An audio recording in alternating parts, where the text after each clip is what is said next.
ఇప్పుడైతే నాకు ఒక పెద్ద ప్రాబ్లమ్ వచ్చింది. ఆ ప్రాబ్లమ్ ఏందంటే నేను మొన్న డీమార్ట్‌లో ఇదిగో ఇదే ఈ కారు 1100 పెట్టి కొన్నాను.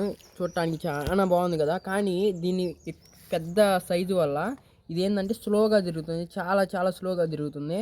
అందుకని దీంట్లో ఉన్న గేర్ సిస్టమ్ అంతా తీసేసి చిన్న 2 కొత్త మోటార్లు పెట్టాననమాట.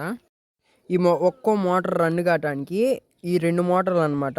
7 వోల్ట్ కావాలి. ఇక్కడ ఈ కార్లో అయితే ఫిట్ చేశాను. కానీ దీని నుంచి నాకు 3 వోల్టే వస్తుంది.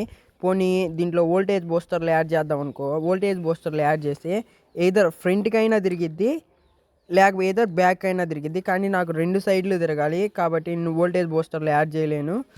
ఓన్లీ 3.7 మీదే నాకు ఈ 2 మోటార్లు రన్ కావాలి. అది కుదరని పని.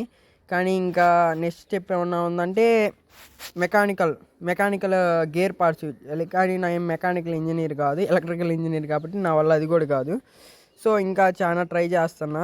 దీనికి ఏమైనా సజెషన్స్ ఉంటే మీరు కూడా ఇవ్వండి.